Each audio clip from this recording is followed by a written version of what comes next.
everybody, welcome to the Comic Gamer Movie Show. My name is Deshaun, and today I am here to review Marvel's What If Season 2. Now, Season 1 was a blast for me. Now, I know some people, this Season 2 is weird. Season 2 is weird because I thought Season 1 was fun. Some people had their own opinions on Season 1. Some people didn't think they pushed it far enough, and I would actually agree. They didn't push it far enough. Some people think they could have been more creative with it. Some people thought that, maybe just having a twist on stuff that we already know wasn't enough. But personally, to me, I thought Season 1 was mostly kind of like proof of concept kind of deal to like show people like, this is what we mean by what if, to like kind of slowly get people like in the mindset of what if can be and what if is capable of. And I thought Season 1 did a great job at that, particularly the Doctor Strange episode, the Peggy Carter episode. There were a few episodes in that season that stood out to just be fascinating and fun and different and unique in vastly different ways. Obviously, the zombie episode and whatnot also did that as well. But Season 2, to me, is a major step up in all categories. First of all, What If itself is just an amazing concept for a show. I remember when they announced it along with all the other shows that they were going to do a What If animated series. I was like, that is perfecto. That is perfection right there. That is perfectly finding a niche category. Because What If was a big deal for a little bit back in the day. And then it came back for a little bit, but it hasn't really been a big thing in Marvel for quite some time. But it is a fun little piece of Marvel history, and making a show on that concept of just these interesting what if scenarios of things that we saw go a certain way, and we go, oh, well, what if it went this way? What if it went this way? That's just a fun thing. And getting a lot of the actors who voice those characters, like Josh Brolin, who playing Thanos, like Chris Hemsworth, and Mark Ruffalo, and so many other actors to come back and voice their roles, it just makes the whole thing even more fun and even more authentic. So, What If Season 2 is a vast improvement over Season 1 in almost every conceivable way. Pretty much. The animation looks better. It looks more crisp, it looks more designed. They push the what if scenarios a little bit harder this time. Like, whereas Season 1 would just kind of be like, oh, well, this fun thing kind of happened. Season 2 pushed things very much for even further. I mean, you don't gotta look any further than the first episode. The first episode changed one thing, which is, Ronan killing Thanos. And that completely changed the entire story. Ronan kills Thanos, Gamora gets taken in by the Nova Corps, and Ronan kills Thanos and Gamora.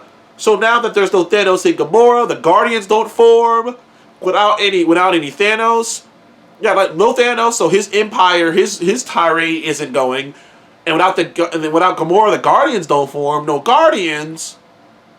There's no one to defend nowhere. There's no one to defend Xandar from Ronan, and without that, the Xandar had to resort to different methods, and they had this dome wrap around Xandar, and that's like the base of the what if situation. But then the entire episode becomes this Blade Runner-esque, like techno noir type of a show with Nebula doing narrating a murder scene and stuff. It's like, this is completely different than anything we've ever seen. We saw more of Xandar than we've ever seen before. We saw how things worked out, how things look on Xandar. We saw, like, it's like cool. And like, that's the one thing they did with this season that I think no one's really talking about, is that they actually managed to, but even though these are what if scenarios, a lot of this stuff we are led to believe are true. For instance, the Hela episode, which was batshit crazy, basically is, what if instead of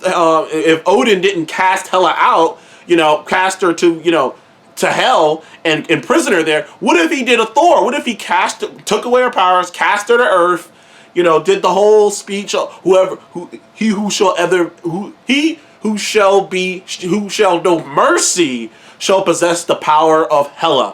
Like, and he threw the helmet, like he did the whole Thor thing, and the results were pretty similar. But the insinuation is that on Hela's journey, which was played great by Cate Blanchett was just having a blast as Hela. I loved her as Hela. One of the biggest disappointments. I love Thor Ragnarok, but man, I wish I could have got more of her. That movie could have used another 20 minutes too, just more of her. But I digress. We're to assume that backstory that we got shown of Hela was the real backstory of Hela in the MCU. That really all that, sure, this is this is a different context, but all that stuff is real. Odin really did do that to her, breed her to be this thing. She didn't want freedom, but she never got afforded the same opportunity that Thor got to grow that she did. So it's assumed that this is real. And from that perspective, multiple episodes are like that, where sure, they might not be in context, but we get a nice insight into where the characters' minds were at this time period. For instance, we can assume that Peggy and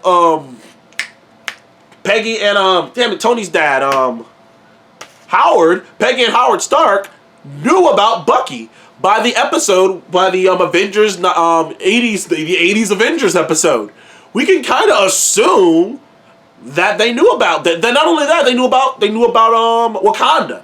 That in the MCU, all these things were mysterious. In the MCU, the whole Bucky being the Winter Soldier was like, oh, that was a big shocker. Oh, Wakanda being out there being a hidden nation was a big deal.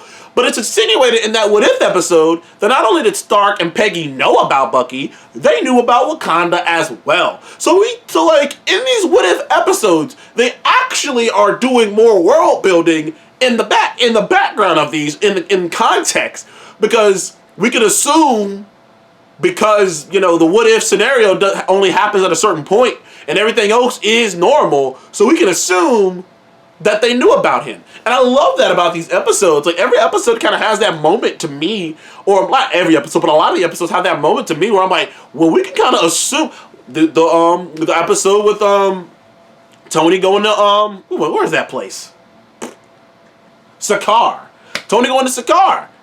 We can assume, we kind of thought we knew, but we really know that Thanos has known about Tony since the Avengers. We kind of thought that, but now we got to confirm that he genuinely knew about him since the Avengers. We also had to confirm that the universe at large knew about the Avengers since the Avengers. Like, I love those things. I like to say, there's things that some people haven't even mentioned yet that is kind of cool. But on top of that stuff, it was just cool seeing the 80s Avengers with Hank Pym and King T'Chaka and the actual Goliath this time, which is interesting also to hit that he maybe could have always figured out this Goliath thing, but a world threat kind of pushed him to accelerate his experimentations faster than he wanted to.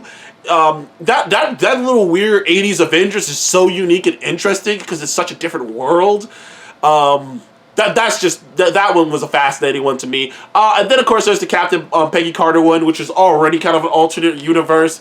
But so that one was kind of cool. There were some really cool ones. There's the 1600s verse, which was very weird and out there and insanely creative. I love the Hela meeting Winwu and fighting Odin. That shit was just badass on top of badass, honestly. And once again, like I said, Cate Blanchett was just having such a blast of coming back and reprising Hela that I was just like, damn, I wish I got more of her, man. I wish I got more of her.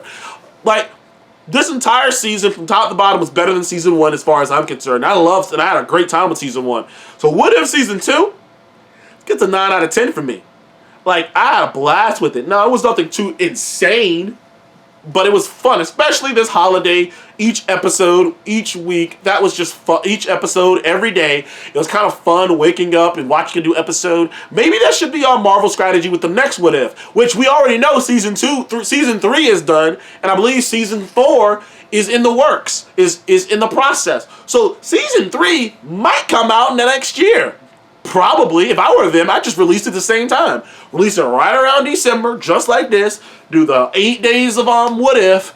Boom, boom, boom. And that finale, and some people hated the finale too of season 2. I didn't get that. It was a little over the top, but only problem I had with the finale is it was kind of like out of nowhere with Strange Supreme going evil. Though it did make sense. I mean, he had all these demons inside of him. It did make sense that he would go evil, but it was kind of sudden and abrupt. But other than that, I got real Cabin in the Woods vibe, and if you know what I'm talking about, you know what I'm talking about. Cabin in the Woods. I was like, they just did Cabin in the Woods. It's my favorite sequence in that movie, and I love that movie. But anyways, thank you guys for the Congress Movie Show. Please leave a like and subscribe, and I'll see you guys on the next one.